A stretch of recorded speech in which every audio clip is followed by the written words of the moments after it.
शांति। आज 13 मार्च 2024 के साकार मधुर महावाक्य हैं। मीठे बच्चे, सारी दुनिया में तुम्हारे जैसा पद्मा पदम भाग्यशाली स्टूडेंट कोई नहीं। तुम्हें स्वयं ज्ञान सागर बाप टीचर बनकर पढ़ाते हैं। क्या कहा प्यारे बाबा ने कि सारी दुनिया में तुम्हारे जैसा पद्मा पदम भाग्यशाली स्टूडेंट कोई नहीं है। क्यों? क्योंकि तुम्हें स्वयं ज्ञान सागर बाप टीचर बनकर पढ़ाते हैं। प्रश्न है आज की मुरली का, कौन सा शौक सदा बना रहे तो मोह की रगें टूट जाएंगी। क्या प्रश्न है आज का कि कौन सा शौक सदा बना रहे तो मोह की रगें टूट जाएंगी। उत्तर है इसका, सर्विस करने का शौक बना रहे तो मोह की रगें टूट जाएंगी। सदा बुद्धि में याद रहे कि इन आँखों से जो कुछ देखते हैं यह सब विनाशी है, इसे देखते हुए भी नहीं देखना है। बाप की श्रीमत है कि हियर नो इविल और सी नो इविल। ओम शांति। सिर्फ भगवानुवाच, मीठे शालिग्रामों या रूहानी बच्चों प्रति यह तो बच्चे समझते हैं कि हम सतयुगी आदि सनातन पवित्र देवी देवता धर्म के थे। तो यह याद रखना है कि आदि सनातन देवी देवता धर्म को तो बहुत मानते हैं, परंतु देवता धर्म के बदले हिंदू नाम रख दिया है। तुम जानते हो हम आदि सनातन कौन थे, फिर पुनर्जन्म लेते लेते यह बने हैं। यह भगवान बैठ समझाते हैं। भगवान कोई देहधारी मनुष्य नहीं है और सबको अपनी अपनी देह है। शिव बाबा को कहा जाता है विदेही, उनको अपनी देह नहीं है और सबको अपनी देह है। तो अपने को भी ऐसा विदेही समझना कितना मीठा लगता है। हम क्या थे अब क्या बन रहे हैं, यह ड्रामा कैसा बना हुआ है, यह भी तुम अभी समझते हो। यह देवी देवता धर्म ही पवित्र गृहस्थ आश्रम था, अभी आश्रम नहीं है। तुम जानते हो अभी हम आदि सनातन देवी देवता धर्म की स्थापना कर रहे हैं। हिंदू नाम तो अभी रखा है, आदि सनातन हिंदू धर्म तो है नहीं। बाबा ने बहुत बार कहा है कि आदि सनातन देवी देवता धर्म वालों को समझाओ, बोलो इसमें लिखो आदि सनातन देवी देवता पवित्र धर्म के हो या हिंदू धर्म के हो, तो उनको 84 जन्मों का मालूम पड़े। यह नॉलेज तो बहुत सहज है, सिर्फ लाखों वर्ष कहने से मनुष्य मूंछ पड़ते हैं। यह भी ड्रामा में नूंद है। सतो प्रधान से तमो प्रधान बनने का भी ड्रामा में पार्ट है। देवता धर्म वाले ही 84 जन्म लेते लेते कितने छीछी बन पड़े हैं। पहले भारत कितना ऊंच था, भारत की ही महिमा करनी चाहिए। हम फिर तमो प्रधान से सतो प्रधान, अब फिर तमो प्रधान से सतो प्रधान, पुरानी दुनिया से नई दुनिया जरूर बननी है। आगे चलकर तुम्हारी बात को समझेंगे जरूर। बोलो घोर नींद से जागो, बाप और वर्षे को याद करो। तुम बच्चों को सारा दिन खुशी रहनी चाहिए। सारी दुनिया में, सारे भारत में तुम्हारे जैसा पद्मा पदम भाग्यशाली स्टूडेंट कोई नहीं। समझते हो कि जो हम थे वही फिर बनेंगे, छांट करके फिर वही निकलेंगे। इसमें तुम मूझो मत। प्रदर्शनी में थोड़ा भी सुनकर जाते हैं तो वह भी प्रजा बन जाती है, क्योंकि अविनाशी ज्ञान धन का तो विनाश नहीं होता है। दिन प्रतिदिन तुम्हारी संस्था जोर बढ़ती जाएगी, फिर ढेरों के ढेर तुम्हारे पास आएंगे। धीरे धीरे धर्म की स्थापना होती है। जब कोई बड़ा आदमी बाहर से आता है तो उनका मुंह देखने के लिए कितने ढेर मनुष्य जाते हैं। यह तो वह बात नहीं, यहाँ तो वह बात नहीं। तुम जानते हो इस दुनिया में जो भी चीज़ें हैं सब विनाशी हैं, उन्हें नहीं देखना है। सी नो इविल, यह किचड़ा तो भस्म होने वाला है। जो कुछ देखते हो मनुष्य आदि समझते हैं, यह तो सब कलयुगी हैं। तुम हो संगम युगी ब्राह्मण, संगम युग का कोई जानता नहीं। इतना सिर्फ याद करो, यह संगम युग है। अब घर जाना है, पवित्र भी जरूर बनना है। अब बाप कहते हैं यह काम विकार आदि मध्य अंत दुख देने वाला है, इसको जीतो। विष के लिए देखो कितना तंग करते हैं। बाप कहते हैं काम महाशत्रु है, उसको जीतना है। अब इस समय कितने ढेर मनुष्य हैं दुनिया में, तुम एक एक को कहाँ तक समझाएंगे। एक को समझाते हो तो दूसरा कहता है जादू है, फिर पढ़ाई छोड़ देते हैं। इसलिए बाप कहते हैं आदि सनातन धर्म वालों को समझाओ, आदि सनातन है ही देवता धर्म। तुम समझाते हो इन लक्ष्मी नारायण ने यह पद कैसे पाया, मनुष्य से देवता कैसे बने। जरूर अंतिम जन्म होगा, 84 जन्म पूरे कर फिर यह बने। जिनको सर्विस का शौक़ है वह तो इसमें लगे रहते हैं और सब तरफ से मोह आदि टूट जाता है। हम इन आँखों से जो कुछ देखते हैं इनको भूलना है, जैसे कि देखते ही नहीं, सी नो इविल। मनुष्य तो बंदरों का चित्र बना देते हैं, समझते कुछ भी नहीं। बच्चियाँ कितनी मेहनत करती हैं, बाबा उन्हें आफरीन देते हैं जो समझाकर लायक बनाती हैं। प्राइज़ भी उन्हों को ही मिलती है जो काम करके दिखाते हैं। तुम जानते हो बाबा हमको कितनी प्राइज़ देंगे? पहला नंबर है सूर्यवंशी राजधानी की प्राइज़, सेकंड नंबर है चंद्रवंशी की प्राइज़। नंबरवार तो होते ही हैं। भक्ति मार्ग के शास्त्र भी कितने बैठ बनाते हैं। अब बाप समझाते हैं इन शास्त्र पढ़ने, यज्ञ तप करने से मेरे से कोई मिलता नहीं है। दिन प्रतिदिन कितने पाप आत्मा बनते जाते हैं, पुण्यात्मा कोई बन ना सके। बाप ही आकर पुण्यात्मा बनाते हैं। एक है हद का दान पुण्य, दूसरा है बेहद का।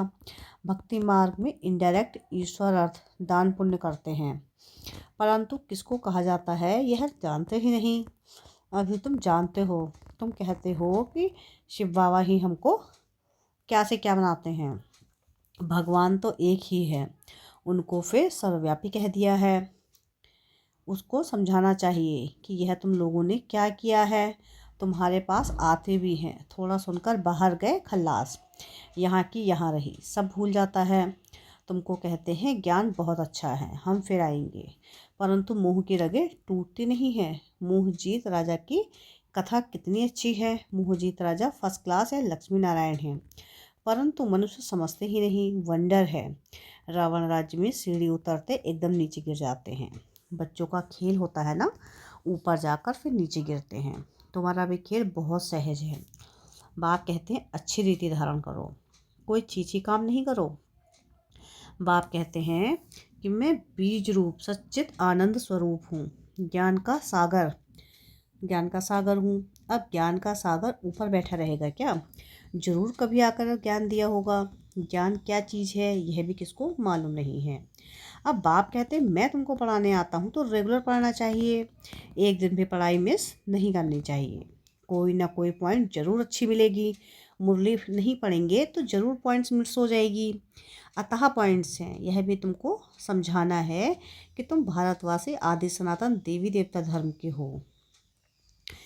आदि सनातन देवी देवता धर्म के थे, अभी कितने ढेर धर्म हैं। फिर हिस्ट्री मस्ट रिपीट, यह चढ़ने उतरने की सीढ़ी है।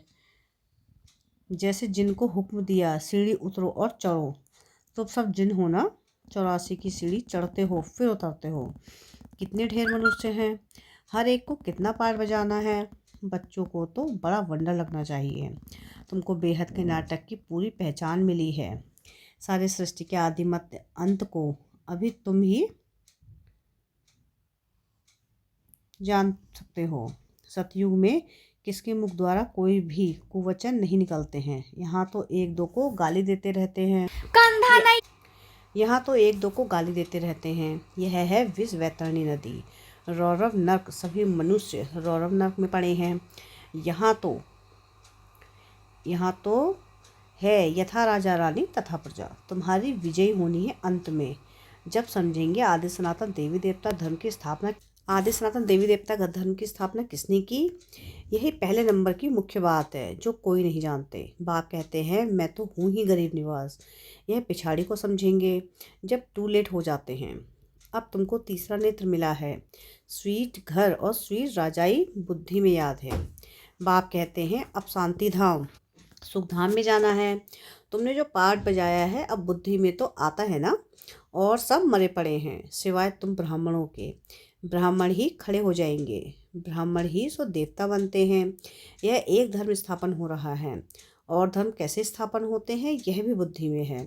समझाने वाला एक बाप है, ऐसे बाप को घड़ी घड़ी याद करना चाहिए।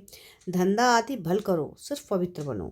आदि सनातन देवी देवता धर्म पवित्र था, अब फिर पवित्र बनना है। चलते फिरते मुझ बाप को याद करो तो तुम सतो प्रधान बन जाएंगे। ताकत कब आएगी? ताकत तब आएगी जब सतो प्रधान बनेंगे। सिवाय याद की यात्रा तुम ऊंच से ऊंच पद कभी नहीं पा सकते। जब सतोप्रधान तक पहुँचेंगे तब ही पाप कटेंगे। यह है योग अग्नि, यह अक्षर गीता के हैं।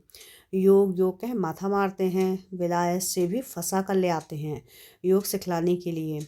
अब जब तुम्हारी बात कोई समझे, परमात्मा सुप्रीम सोल तो एक ही है, वहीं आकर सबको सुप्रीम बनाते हैं। एक दिन अखबार वाले ऐसी ऐसी बातें डालेंगे, यह तो बरोबर है। राजयोग सिवाय एक परमपिता परमात्मा के और कोई सिखला ना सके, ऐसी बातें बड़े बड़े अक्षरों में डालनी चाहिए। अच्छा, मीठे मीठे से खिलते हुए बच्चों प्रति माता पिता बाप दादा का याद प्यार और गुड मॉर्निंग। रूहानी बाप की रूहानी बच्चों को नमस्ते। हम रूहानी बच्चों की रूहानी बाप दादा को याद प्यार गुड मॉर्निंग और नमस्ते। शुक्रिया प्यारे बाबा, शुक्रिया। धारणा के लिए मुख्य सार है। सार की पहली पॉइंट है कि सूर्यवंशी राजधानी की प्राइज़ लेने के लिए बाप दादा की आफरीन लेनी है, सर्विस करके दिखाना है, मुंह की रगें तोड़ देनी है। सेकंड पॉइंट है कि ज्ञान सागर विदेही बाप स्वयं पढ़ाने आते हैं, इसलिए रोज़ पढ़ना है, एक दिन भी पढ़ाई मिस नहीं करनी है। बाप समान विदेही बनने का पुरुषार्थ करना है। वरदान है आज की मुरली का कि अपने प्रैक्टिकल जीवन के प्रूफ द्वारा साइलेंस की शक्ति का आवाज़ फैलाने वाले विशेष सेवाधारी भव। हर एक को साइलेंस की शक्ति का अनुभव कराना यह विशेष सेवा है। जैसे साइलेंस की पावर नामी ग्रामी है, ऐसे साइलेंस पावर नामी ग्रामी हो जाए। सबके मुख से आवाज़ निकले कि साइलेंस पावर साइलेंस से भी ऊंची है। वह दिन भी आना है। साइलेंस के पावर की प्रत्यक्षता अर्थात बाप की प्रत्यक्षता साइलेंस पावर का प्रैक्टिकल प्रूफ है कि आप और सबकी जीवन हर एक चलते फिरते पीस के मॉडल दिखाई दे तो साइंस वालों की नज़र भी साइलेंस वालों पर जाएगी। ऐसी सेवा करो तब कहेंगे विशेष सेवाधारी। स्लोगन है आज की मुरली का कि सेवा और स्थिति का बैलेंस रखो तो सर्व की ब्लेसिंग मिलती रहेगी। क्या है स्लोगन आज का कि सेवा और स्थिति का बैलेंस रखें तो सर्व की ब्लेसिंग मिलती रहेगी। अच्छा, अब है मातेश्वरी जी के अनमोल महावाक्य। गीत है आज की मुरली इसका कि नैनहीन को राह दिखाओ प्रभु। अब यह तो मनुष्य गीत गाते हैं कि नैनहीन को राह बताओ, तो गोया राह दिखाने वाला एक ही परम पिता ठहरा। तभी तो परमात्मा को बुलाते हैं, और जिस समय कहते हैं प्रभु राह बताओ, तो जरूर मनुष्यों को राह दिखाने के लिए खुद परमात्मा को निराकार रूप से साकार रूप में अवश्य आना पड़े, तभी तो स्थूल में राह बताएगा। आने बगैर राह तो बता नहीं सकेंगे। अब मनुष्य जो मुझे हुए हैं, उन मुझे हुए को राह चाहिए, इसलिए परमात्मा को कहते हैं नैनहीन को राह बताओ प्रभु। इसको ही फिर खिवैया भी कहा जाता है। जो उस पार अथवा इन 5 तत्वों की जो बनी हुई सृष्टि है, इससे पार कर उस पार अर्थात 5 तत्वों से पार जो छठा तत्व अखंड ज्योतिमय तत्व है उसमें ले चलेगा। तो परमात्मा भी जब उस पार से इस पार आवे तभी तो ले चलेगा। तो परमात्मा को भी अपने धाम से आना पड़ता है, तभी तो परमात्मा को खिवैया कहते हैं। वही हम बोट को यानी आत्मा रूपी नाव को पार ले चलता है। अब जो परमात्मा के साथ योग रखता है उसको साथ ले जाएगा, बाकी जो बच जाएंगे वे धर्मराज की सजाएं खाकर बाद में मुक्त होते हैं। जब सभी मनुष्य अति दुखी होते हैं तो परमात्मा को याद करते हैं, परमात्मा इन कांटों की दुनिया से ले चल फूलों की छाँव में। इससे सिद्ध है कि जरूर वो भी कोई दुनिया है। अब यह तो सभी मनुष्य जानते हैं कि अब का जो संसार है वो कांटों से भरा हुआ है, जिस कारण मनुष्य दुखों और अशांति को प्राप्त कर रहे हैं और फिर फूलों की दुनिया को करते हैं। तो जरूर वो भी कोई दुनिया होगी जिस दुनिया के संस्कार आत्मा में भरे हुए हैं। अब यह तो हम जानते हैं कि दुख अशांति यह सब कर्म बंधन का हिसाब किताब है। राजा से लेकर रंक तक हर एक मनुष्य मात्र इस हिसाब में जुड़े जकड़े हुए हैं। इसलिए परमात्मा तो खुद कहता है कि अब का संसार कलयुग है, तो वो सारा कर्म बंधन का बना हुआ है, और आगे का संसार सतयुग था जिसको फूलों की दुनिया कहते हैं। अब वो है कर्म बंधन से रहित जीवन मुक्त देवी देवताओं का राज, जो अब नहीं है। अब यह जो हम जीवन मुक्त कहते हैं तो इसका मतलब यह नहीं है कि हम कोई देह से मुक्त थे। उन्हों को कोई देह का भान नहीं था, मगर वो देह में होते हुए भी दुख को प्राप्त नहीं करते थे। गोया वहाँ कोई भी कर्म बंधन का मामला नहीं है। वो जीवन लेते हैं, जीवन छोड़ने जीवन छोड़ते आदि मध्य अंत सुख को प्राप्त करते थे। तो जीवन मुक्ति का मतलब है जीवन होते कर्मातीत। अब यह सारी दुनिया 5 विकारों में पूरी जकड़ी हुई है, मानो 5 विकारों का पूरा वास है। परंतु मनुष्यों में इतनी ताकत नहीं है जो इन 5 भूतों को जीत सके। तब ही परमात्मा खुद आकर हमें 5 भूतों से छुड़ाते हैं और भविष्य प्रारब्ध यानी देवी देवता पद प्राप्त कराते हैं। अच्छा, ओम शांति।